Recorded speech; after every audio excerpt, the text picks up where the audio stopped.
Do you also overthink, or do your thoughts keep circling in your mind repeatedly? Do your thoughts get stuck in an endless loop, leading you to think negatively, like, what will happen to my future? No one understands me, or I am all alone. And breaking free from this becomes very difficult for you. In today's video, we will explore overthinking in detail. I will share an example of a real patient, which will help you understand better, and you will also get a psychiatrist's perspective on how overthinkers are handled or treated. Overthinking means thinking or worrying too much about something. You think so much about one thing that it delays your decision-making, and instead of being helpful, it becomes harmful. Additionally, your thoughts keep jumping from one topic to another, or what-if questions keep running through your mind. You are always thinking about the worst-case scenario. It becomes difficult to make decisions because your thoughts move so fast that it's hard to understand what is important. Your mind remains overloaded, making it hard to focus and concentrate. Overthinking also affects sleep. At night, your mind doesn't rest peacefully. You have bad dreams, and sometimes you even realize that you are overthinking, but still, you can't do anything about it. Overthinking has a negative impact on relationships because it affects communication, and you start thinking, no one understands me. This is just one example, but overthinking can cause problems for you everywhere, whether you're at school, college, work, or anywhere else. You stand out in front of people's eyes, and often they start making comments, which makes you uncomfortable. Generally, I categorize overthinkers into three types: rigid thinkers, impulsive thinkers, and anxious thinkers. Now, let's understand these three types in a bit more detail. If you are a rigid thinker, your thoughts get stuck in one place, and you can't escape them. Your mind gets trapped in a loop of the same thought, and until you find an answer, you remain tangled in it. In the case of an impulsive thinker, random thoughts come into your mind, and you can't stay focused on one thought. Your thoughts constantly race, and you get easily distracted. An anxious thinker is always thinking what-if thoughts, like, what if this happens, or what if this problem arises? You are always thinking about the future, and there is a constant fear that something bad will happen. I hope you've understood the difference between the three types, and this is very important to understand, because now I'm going to tell you what could be the causes behind all of this in terms of diagnosis. Please listen carefully. So I will divide this into two parts: psychiatric causes and physical medical causes. Psychiatric causes are quite simple. The first thing we check is if you have any mental illness, such as depression, anxiety, acute stress, ADHD, or the manic phase of bipolar disorder, because if you have any of these illnesses, you might be prone to overthinking.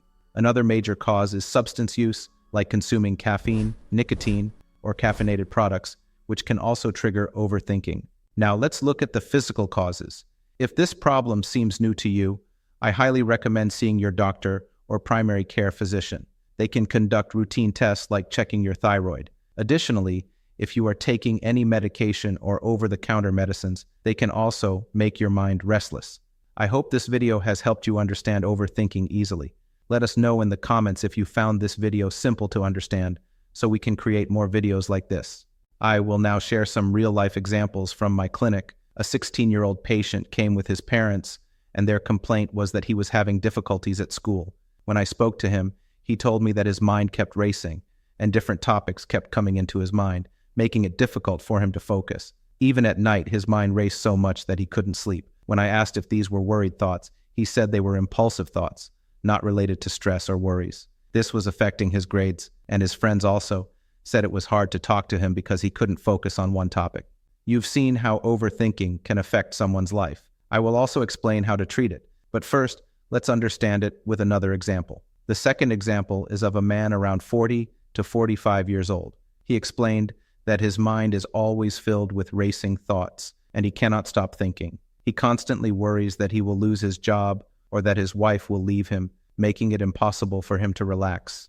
An anxious person is always worrying about something in their life, as in this case, he constantly thinks that something bad will happen, like his wife will leave him or that he isn't performing well at work. He gets so worried that he repeatedly checks his work to ensure everything is fine. He keeps apologizing, saying sorry again and again, like, "Did I make a mistake?" Because of this, he couldn't rest at night. He had trouble falling asleep, and even when he did fall asleep, he would wake up in the middle of the night because his mind was so restless. You've seen how an anxious person gets trapped in the cycle of overthinking and how it affects their behavior. I hope these two examples have helped you understand how overthinking can seriously impact your life. Now I will explain how I treat a patient suffering from overthinking. First of all, as a psychiatrist, I wanted to ensure that they had recently undergone a physical exam or consulted with their primary care physician. We had their labs checked to ensure there were no other symptoms. We did routine lab tests like thyroid and anemia to ensure there wasn't any physical issue at play. Basically, we need to ensure that they are physically healthy, because sometimes you'd be surprised to find things that can cause overstimulation. After taking their history, we check if they are using any recent medications, drinking too much coffee, or using any over-the-counter drugs that might be overstimulating the brain. Once this history is clear and everything comes back normal, we explore other potential causes. For example, in the first case, which was the young adolescent, it seemed like more of a focus issue, so I wanted to check if they had ADHD. In the second case, the 45-year-old man had more anxiety, and we wanted to rule out different types of anxiety that could be the cause. Both individuals had the same symptom, but each case had a different reason causing those symptoms. For each individual case, I took a full history, ensured their physical stability, and then referred them to therapy. If therapy wasn't helpful, I evaluated different medications to help with their symptoms. I called them back to the clinic frequently to check if they were tolerating the medication well and how therapy was going. Slowly, as they learned more about themselves, they began to understand what was happening to them, and they learned coping skills. Their symptoms gradually started improving, and eventually their health improved, and they became fully functional. So the basic thing I had to tell them in terms of treatment was to provide reassurance. I had to validate their symptoms and make them feel that this is something treatable and manageable. It takes time, but with consistent treatment, both of my patients improved significantly and saw great progress.